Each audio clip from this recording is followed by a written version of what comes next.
Welcome back po muli sa ating channel. Sa episode na ito, samahan niyo po muli kami sa aming adventure. Hahanap tayo ng isang magandang lugar sa Infanta Quezon. Isang nakatagong paraiso sa taas ng bundok na dinadaluyan ng malamig at malinis na tubig.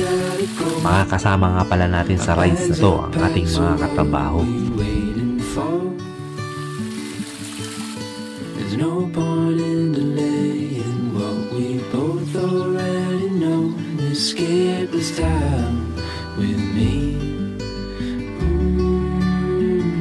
Escape this time with me. We could rent a room and watch the stars dance round the moon. Fall asleep to the sounds of the sea. You right by my side is such a sweet life. Escape this time. Tara, samahan niyo po muli kami sa aming paglalakbay. Gamit lamang ang aming motor. Lalakbayin natin ang kahabaan ng Marilake Highway hanggang marating natin ang sikat na arko ng Infanta Quezon. Doon na rin sisimulan ang paghahanap ng mga nakatagong paraiso. Tara, let's go!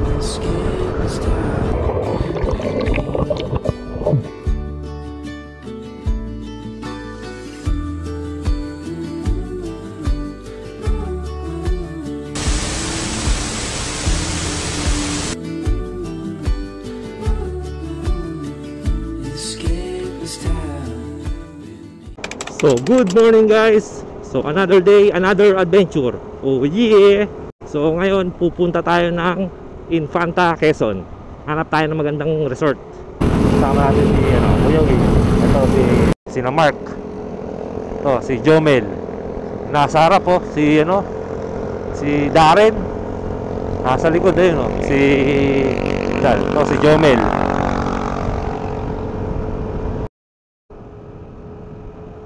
Sarap po, walang tao. Solong-solo mo yung lugar lamig. Nature view.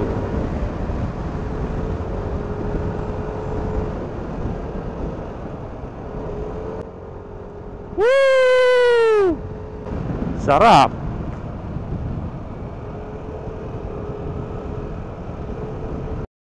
Time check is 6:20. Pag pupunta tayo dito ng Marilake, gantong oras, maganda. Saka check nyo lagi yung yung Shell Pugon, kung maraming rider na aakyat. Kasi doon yung tambayan ng mga rider doon sila nag-aantayan. Ito yung pasimuno, si Darren. Tingnan mo, nakikipagkarerahan ayan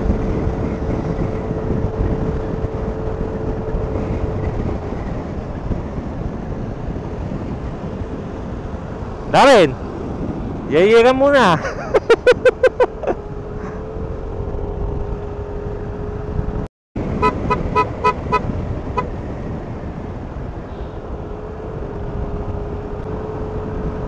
Ayaw niya ng busina ko. Gusto niya yung ang lit ng aso. Kawawa yun. Nature view. Ito na yung lihim na Lagos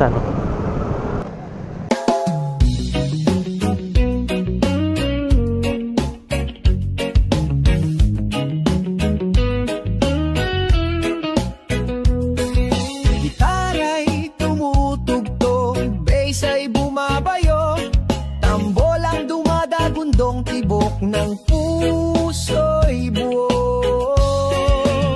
Sumikat ang araw, liwanag ang dala. Tinangay ang dilim, pinalitan ng saya. Kung may luha kahapon, punasan mo na. Bawat bagong hakbang, lalapit ang ginhawa.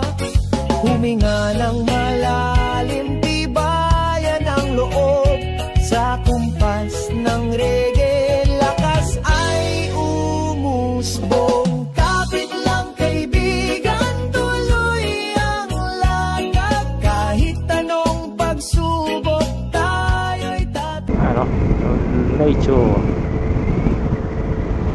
So ngayon papunta na tayo sa arko ng Infanta Quezon. Hanap na rin tayo ng restaurant dun. Hindi pa tayo nag-breakfast eh.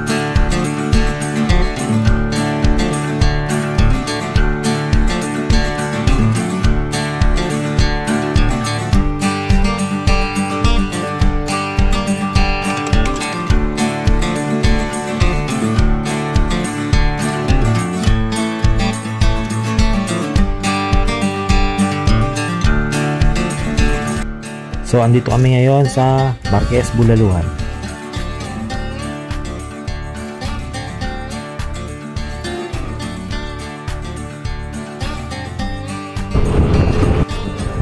So ngayon papunta na tayo ng Pinlac Falls.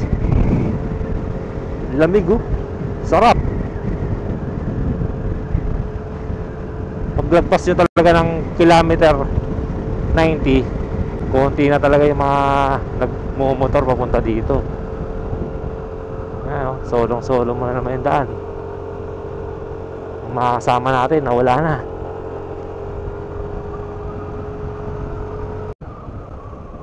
Sierra Madre.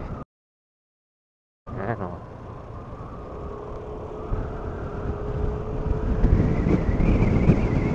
Ang lakas ng hangin.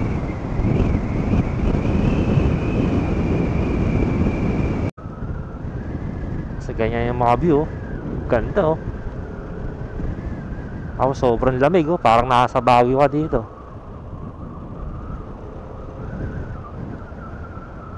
Oh yeah.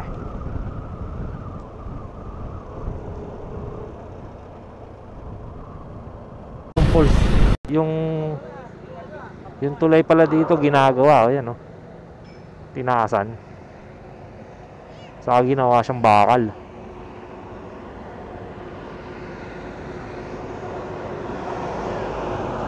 Matibay yan. So dito na tayo sa Cacawayan Falls. Titingnan natin kung marami nagsiswimming dito. Sa ayun oh, makita mo yung mga views. Oh yeah.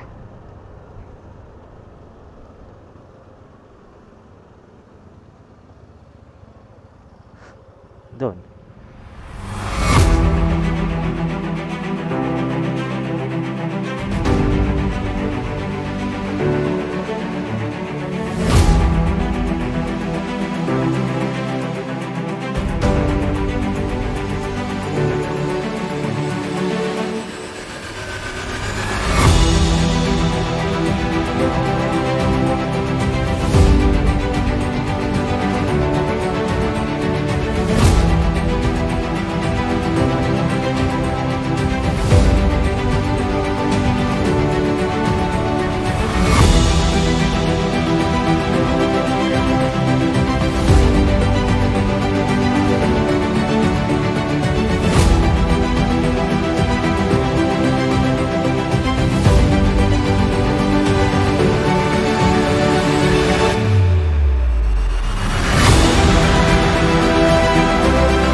Andito nga pala tayo ngayon sa Cacawayan Falls. Isa ring itong resort na dinadayo dito sa Infanta Quezon.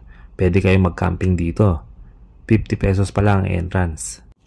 Meron din itong malinaw at malinis na tubig na galing sa bundok. Pero hindi dito ang destination natin. Tara, lipat tayo. So guys, nandito tayo ngayon sa Hidden Paradise. Hindi pala naka-on yung camera ko nung umakyat kami papunta dito sa Hidden Paradise. Kaya ipapakita ko na lang dito sa drone shot kung saan kami umakyat. At marami ng tao ata dito. So ngayon nandito na kami sa entrance. Ang entrance nga pala dito is 50 pesos per head. Kayang-kaya nga din pala umakyat ng mga sasakyan dito. Malawak din ang parkingan nila.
Solid nga pala ng lugar na to, lalo na nasa taas siya ng bundok. Sulit na sulit din ang entrance, 50 pesos lang. 600 nga lang din pala ang cottage dito. Good for 10 na yun. Tapos, kung gusto nyo mag-overnight, meron din silang pinaparentahan na TP house sa halagang 2,000 to 4,000 pesos. May enjoy nyo na ang lugar. Yung tubig nga pala dito is running water galing sa taas ng bundok, kaya sobrang lamig, malinaw at malinis. Iba-iba din pala ang lalim ng mga swimming pool dito. May 3 feet, 4 feet, 5 feet, 6 feet at 9 feet. Kaya siguraduhin nyo kung magsiswimming kayo sa 9 feet, dapat marunong talaga kayo lumangoy. Kasi walang umiikot na lifeguard dito. Pwede rin pala kayo mag-tent pitching dito. Wala nga din palang signal dito sa lugar na to. Pero kung gusto nyo mag-wifi, meron silang available na piso net dito. Meron nga din palang mga tindahan dito. Pwede kayo magpaluto ng ulam, pagkain at kanin. Malaki na rin pala ang pinagbago ng lugar. Dati, talagang nature view dito. Mga kubo lang meron dito. Kaya kung trip nyo rin ang mga ganitong lugar, kayang-kaya nyong puntahan ito. 3 to 4 hours lang ang biyahe papuntang Infanta, Quezon. I-search nyo lang ang Hidden Paradise. Malapit na rin pala ito sa Agos River. Kung nagustuhan nyo nga pala ang aking video, baka naman pwede nyo akong i-follow sa Facebook at YouTube para masubaybayan nyo rin ang aming mga susunod na adventure.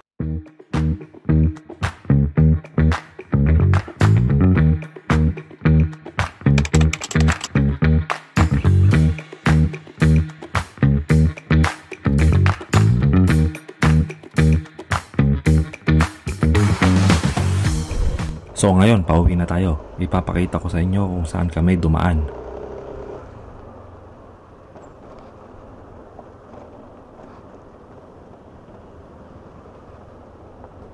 Ganito na yung daan sa puntang Hidden Paradise. Sementado na. Ha?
Ayan na yung papuntang Hidden Paradise dyan sa paakyat.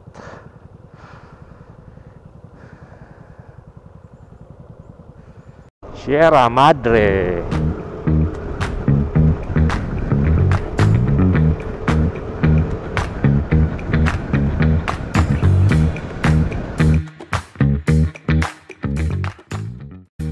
Isa na namang solid na adventure ang ating nagawa. Gamit lamang ang ating motor. Kung nakaabot kayo hanggang dito sa video na ito, baka naman pwede nyo kami suportahan sa aming YouTube channel at Facebook page para masubaybayan nyo muli ang aming mga susunod na adventure. Maraming salamat mo muli sa inyong panonood. Kita-kits na lang tayo sa daan at sa mga susunod na video. Salamat po ulit.